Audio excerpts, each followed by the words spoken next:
I found out my engagement was over from a 6-sentence email. It was just after 6:30 on a Tuesday morning. I had my coffee, half a banana, and my work boots on. Logged into my laptop to check parts inventory before heading to the shop. Top of the inbox. Subject line, important, please read. I clicked, expecting something boring. Instead, it was Leah. She said she needed time and space to figure things out. Said she was moving to her brother's lake cabin, for now. No call, no conversation, not even a text. Just a cold, businesslike goodbye at 6:47 a.m. on a Tuesday, after 6 years together. 6 years, and she couldn't even face me. Said we could discuss logistics later. My hands went numb. I stared at the screen, waiting for a punchline that wasn't coming. While you're listening, tell us which country you're watching from. She wrote it like she was canceling a damn subscription. I sat there, motionless, for a full minute. Coffee going cold, heart thudding like I just got hit by a truck. All I could think was, she wants me to lose it. She wants a reaction. I typed one word, understood, hit send. She probably expected a long reply, begging, maybe, some dramatic why, please, don't do this. Not for me. Not anymore. I closed the email, stood up, and grabbed my phone. Scrolled until I found Ryan, old buddy of mine from high school, now works in law enforcement over in Hennepin County. He picked up on the second ring. Hey man, you good? He asked, already sensing something was off. I need your help, I said. Quiet, fast, and detailed. Say no more, he said. I gave him the basics, enough to know this wasn't some petty breakup. Leah hadn't just walked out. She drafted a clean exit, like this had been planned for a while. As soon as I hung up, I opened a spreadsheet. Started listing out every shared account, every connection we had. There were a lot more than I remembered. Fine. If she wanted space, I'd give her space. But not the way she thought. Because if she wanted out, I'd make sure she stayed out. First thing I did was log into my bank account and change every password. 2-factor authentication, new email backup, everything. I'd let her use it to transfer money for groceries or bills now and then. That ended right there. By 8:15, I was on the phone with State Farm, pulling our shared car insurance apart. The agent sounded surprised. She's still on the policy until the renewal date, he said. Not anymore. Remove me. New policy, just me. Today. He clicked away on his keyboard. I could hear it in the pause. He wanted to ask questions. I didn't owe answers. By lunch, I'd called the mortgage lender. We were supposed to sign next month on a place in Burnsville. Big deck, 3 bedrooms, quiet cul-de-sac. We'd picked it out together. I told the loan officer I was withdrawing my name from the pre-approval. I'm sorry to hear that, Kyle. Everything okay? Yeah, I said. Better than okay. She asked if I wanted to leave the application open. I didn't even hesitate. Nope. Shut it down. After work, I canceled the engagement party deposit. We'd booked this fancy lodge up near Stillwater. She wanted the whole rustic chic vibe. Deposit was non-refundable, but I didn't care. I let the venue know the event was off and shot an email to the florist, the photographer, the caterer. Plans have changed. Please cancel services effective immediately. That felt good. Clean. The next day, I went through the rest like clockwork. Her gym membership, that was paid through my credit card. Canceled. Her phone line on my Verizon account, gone. Took 5 minutes at the store. The guy behind the counter raised an eyebrow when I asked to cut her line.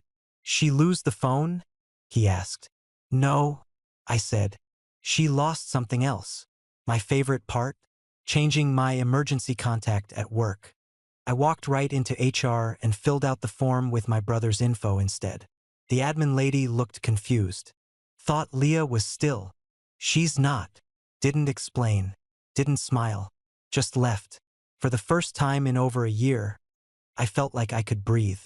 No more walking on eggshells. No more dodging moods or decoding silence at dinner. There'd been signs, the way she picked fights, the weird cold spells. Passive-aggressive crap that never led anywhere. Now it was like someone cracked a window open. On Wednesday night, I was watching the game when my phone buzzed. Her brother, Matt. Matt, she's upset you haven't called.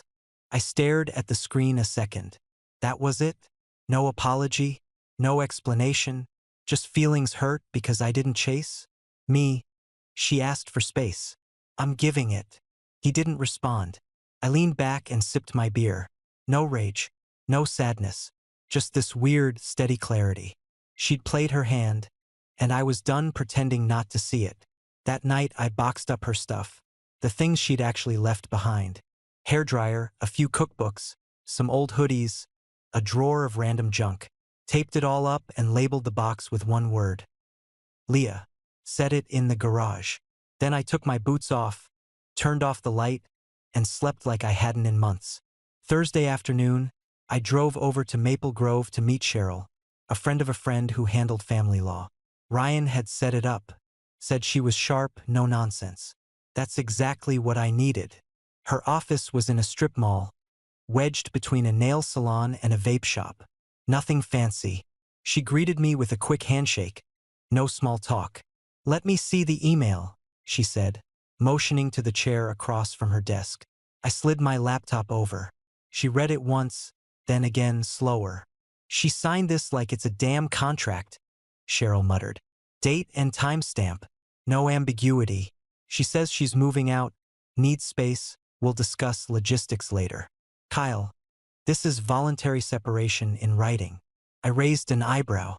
So that actually matters? It matters a lot. She initiated it. And that email reads like a formal exit, not a temporary timeout. She pulled out a legal pad and clicked her pen. You need to document everything.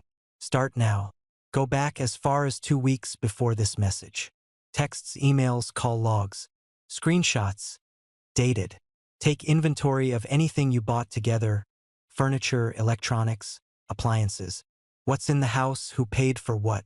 If she tries to come back and claim anything, we need receipts. Got it, I said. Already started a spreadsheet. That made her smile. Good. Now keep going. Save everything. If she sends one emotional message, don't reply. Send it to me. I nodded. Felt like flipping a switch. The second I heard a lawyer confirm that Leah had legally cut her own rope, I stopped second-guessing everything. That night, I went through my phone and pulled every relevant screenshot. Old texts where she talked about buying the house, wedding stuff, joint bills. Labeled the folders by date. Backed it all up to a flash drive. Every photo of a receipt got saved. Every shared Amazon order.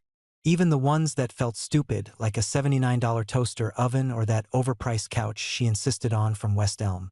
Didn't matter. It was all part of the picture now. Saturday morning, my phone buzzed while I was under the hood of a client's Silverado. Leah, we should talk. I stared at the message a long second. No emojis. No explanation. Just that. No apology. No hey. Just a vague door crack. I screenshotted it and forwarded it to Cheryl. She replied 2 minutes later, don't engage. Reply with my contact info only. No emotion. That was the first time it felt like a game of chess, not heartbreak. I wasn't confused. I was focused. I wiped my hands on a rag, sat in my truck, and typed it out. Me, please contact my legal representative for further matters. Cheryl Jennings, Jennings and Wardlaw. Her contact is below. Then I copied Cheryl's number and email and hit send. Leah didn't respond. Nothing. Not even a read receipt. I closed the message thread, deleted the shortcut to her contact, took her out of my favorites. No rage, no satisfaction, just silence. Felt clean. Later that afternoon, I boxed up the last of her things. The photo albums, the framed prints she hung in the hallway, the dumb ceramic mug that said, Dog Mom. Even though we didn't have a dog, all of it, labeled and sealed. I slid the boxes into the garage and turned off the light. If she wanted out, fine. But now I had paperwork to back it up. Saturday morning, around 9, I was in the garage tightening a loose chain on my bike when I heard the front door handle jiggle. Once, twice, then harder. She hadn't even knocked. I walked around to the front just as she stepped back from the door.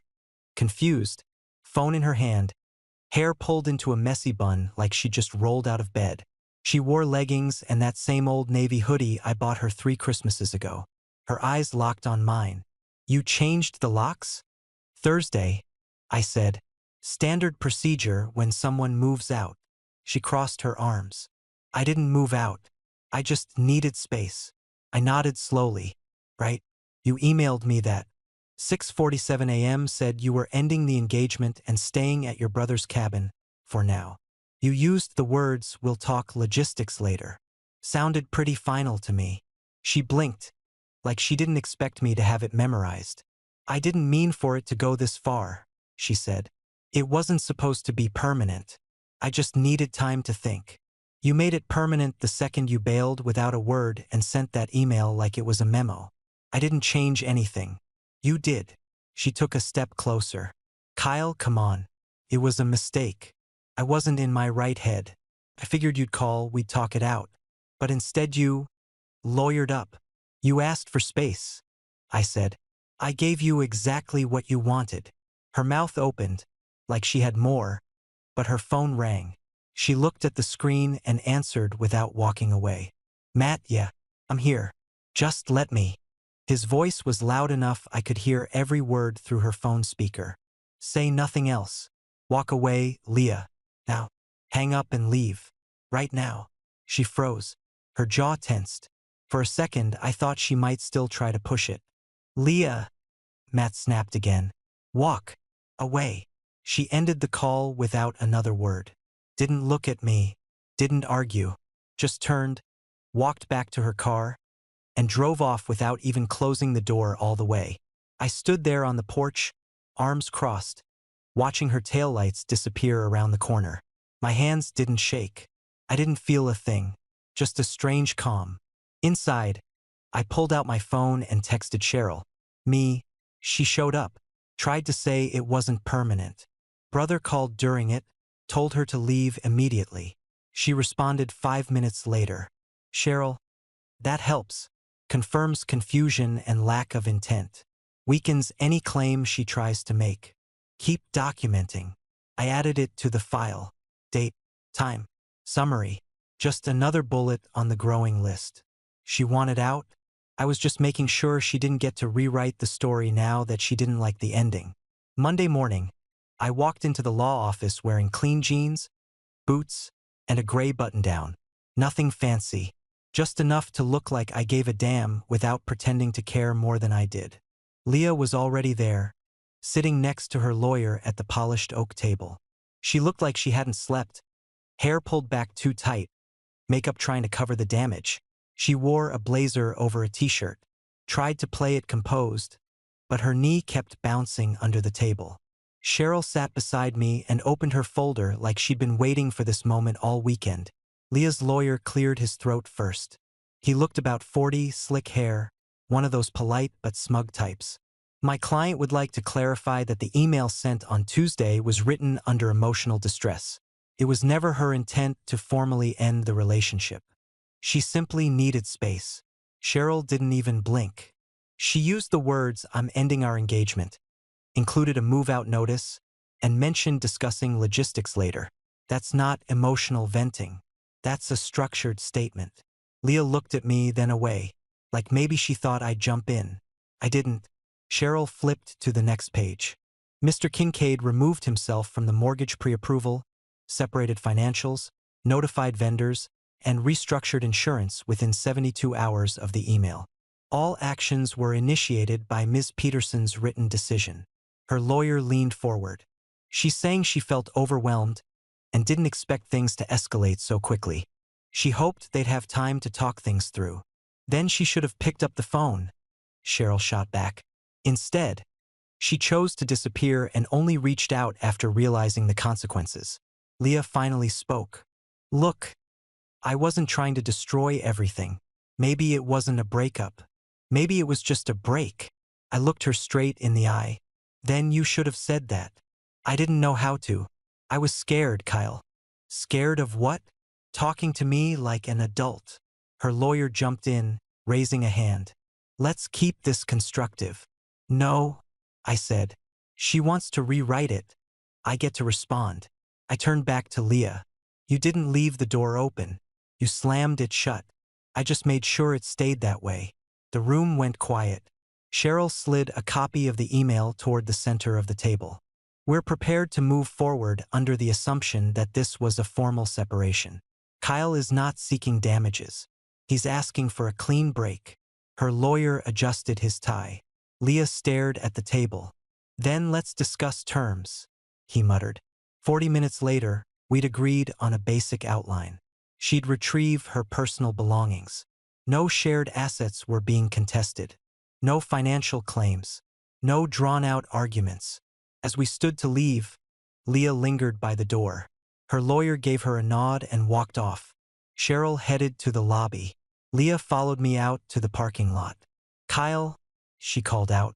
Wait. I stopped by my truck but didn't turn around. She stepped closer, voice softer. I messed up, I know that. I didn't know what I was doing. I thought you'd come after me. I didn't think you'd just cut it all off. I looked at her, calm as ever. You didn't want to fix us. You wanted out. I just helped make it official. She blinked fast. Like that hit harder than anything in that meeting. I climbed into my truck, shut the door, and drove off without another word. 2 nights later, just after 8, I heard a knock on the front door. I already knew who it was. No one else came by unannounced. I opened the door and there she was. Leah, arms folded, same soft look she always used when she wanted to talk her way out of something. This time I didn't move aside. I just looked at her. Can I come in? She asked. I didn't say yes. I just turned and walked back into the kitchen. She followed. The house was quiet except for the hum of the fridge. I pulled 2 chicken breasts from the fridge, tossed them in a pan, and turned on the burner. Didn't ask if she was hungry. She leaned against the counter and watched me cook like it was some kind of memory lane trip. I've been thinking a lot, she said. I didn't respond, just kept seasoning the chicken. I made a mistake, Kyle. I got scared. I thought maybe I needed to figure out who I was without us. But it didn't take long to realize I already knew.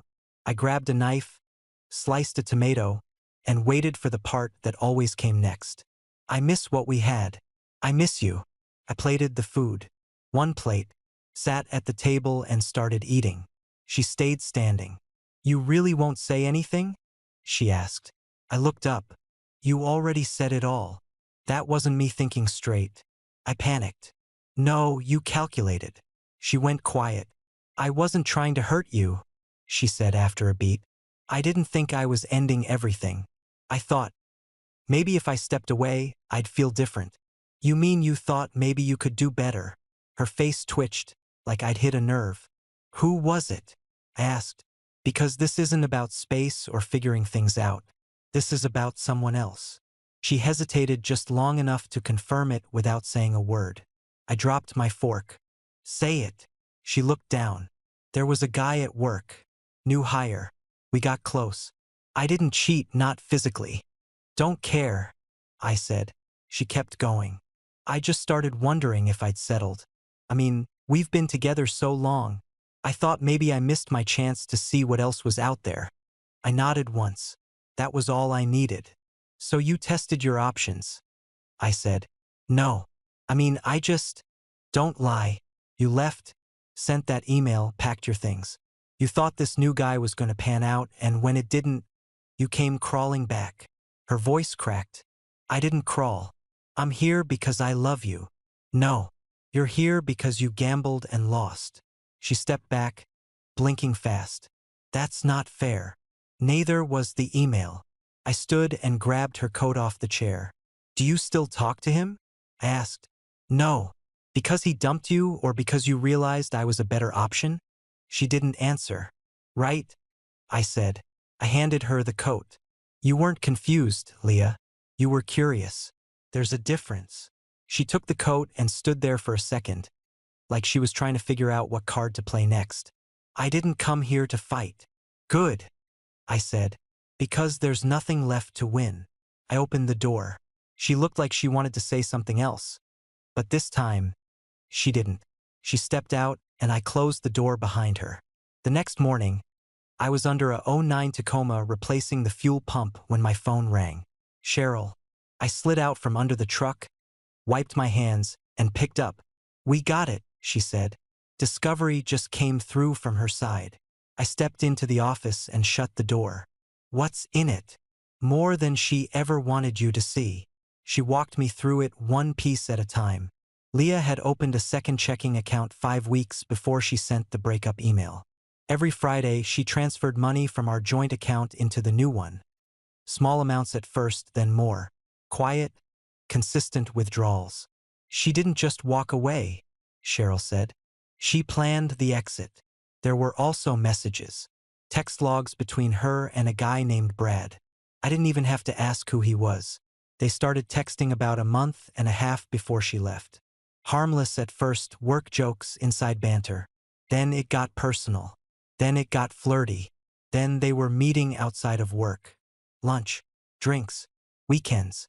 "She told him she was moving out," Cheryl said. "Told him she was ending things. Never mentioned you. Never said she was engaged." Of course she didn't. She sent him Zillow listings. Talked about moving in together. Even mentioned renting furniture to make it easier. I leaned against the file cabinet, jaw tight. "So what happened?" "She got sloppy. Once we filed the legal notice, her lawyer had to turn over her communications. Brad saw your name for the first time last week in the paperwork. Apparently, he didn't know any of it." "Let me guess," I said. "He bailed." Immediately, there's a string of messages from him. Angry, betrayed. Says he won't be involved in some messy half-divorce. He cut off contact. I stared at the floor. I should have felt heartbroken, but I didn't. Just this deep, steady disgust. She hadn't been lost. She wasn't struggling or confused. She'd been calculating, scheming. The email wasn't a cry for space. It was a transition. One guy to another. No downtime. No accountability. "She was never coming back," I said. "Nope," Cheryl said. "Until her backup plan fell through."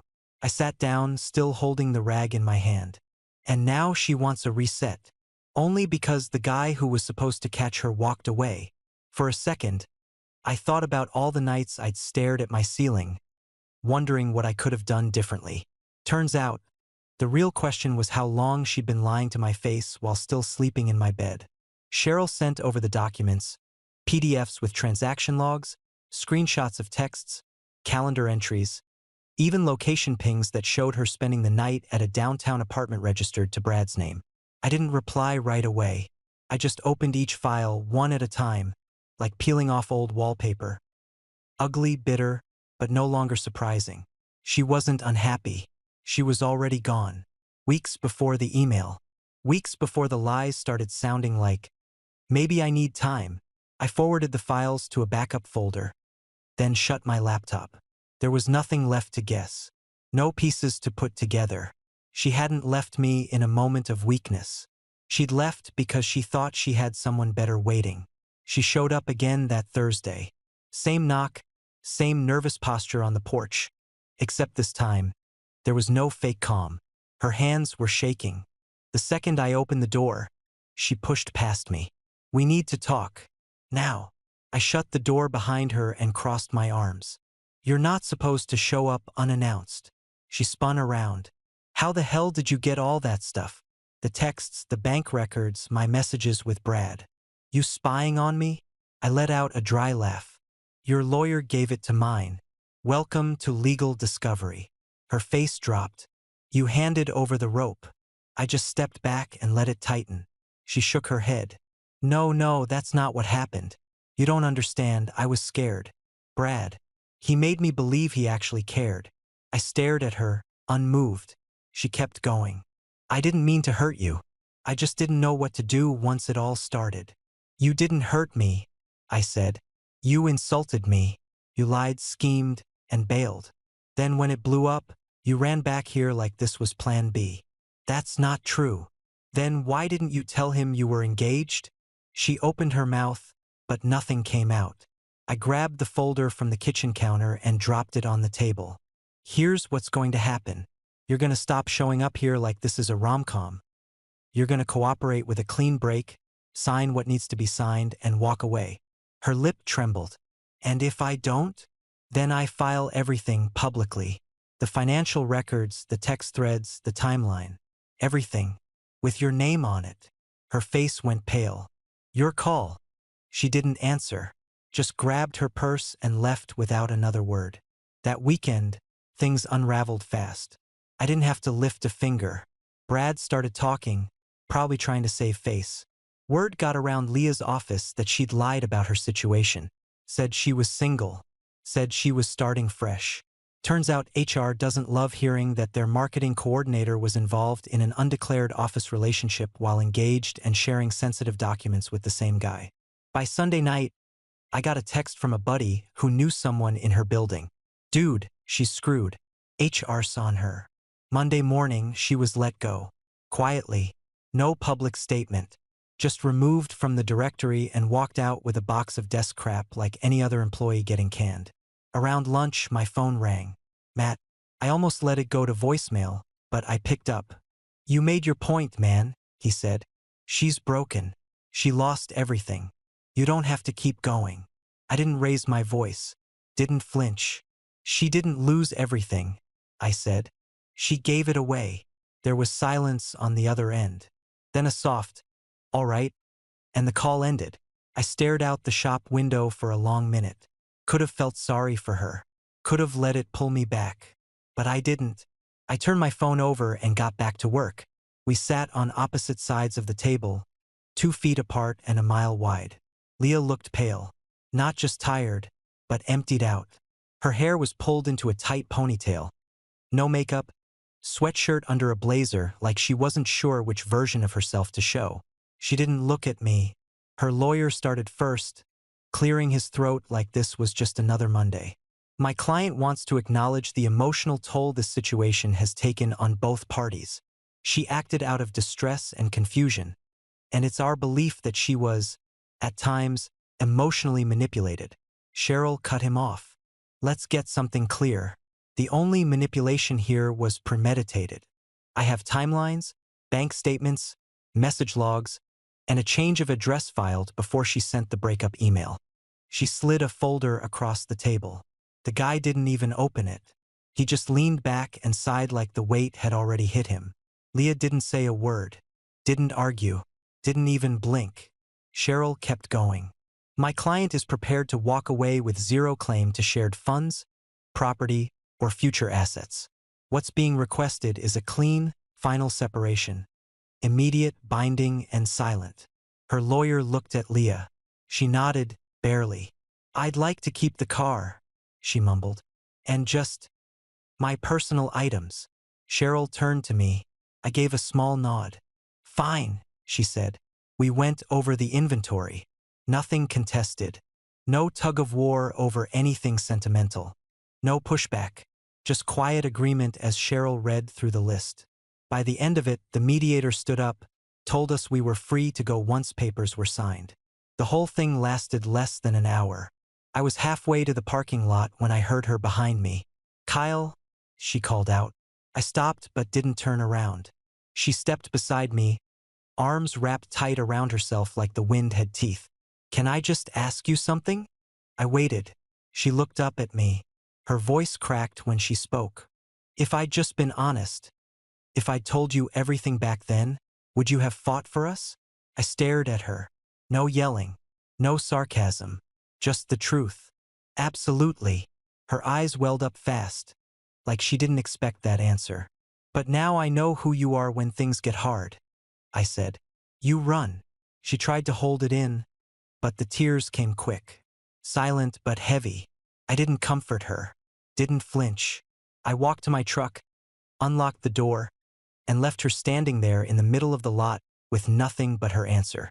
She came by the shop on a Thursday around noon. Sun was out. I had grease on my hands, engine open, classic rock playing low on the radio. I looked up and there she was. Leah. Tight black dress, heels, clean makeup, not a hair out of place. She smiled like nothing had ever gone wrong, like we were old friends catching up. Hey, she said. I wiped my hands on a rag. You need something? I was in the area. Thought maybe we could talk for a minute. I stepped aside, letting her into the office but not offering a seat. "I've been in therapy," she said. "A lot's changed. I've been working on myself. I realized I made some really selfish choices." I didn't say a word, just let her talk. "I don't expect anything," she added quickly. "I just wanted you to know I'm not the same person." "You're right," I said. "You're someone I used to know." She paused.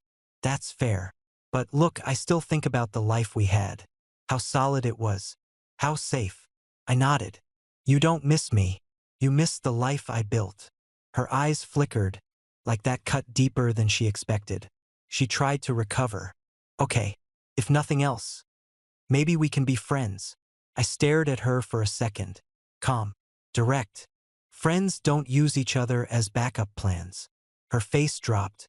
No anger. No protest. Just a quiet realization that whatever she came hoping for wasn't gonna happen.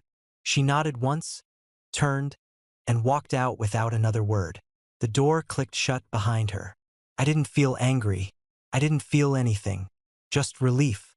A few weeks later, I heard she was engaged again. Some guy from her gym. I didn't know him. Didn't care to. He didn't know the full story. Probably never would. Not my problem. I stayed late that night at the shop, finished an oil change, locked the bay door, and stepped out under a clear sky. This wasn't the end of something. It was the beginning of something better.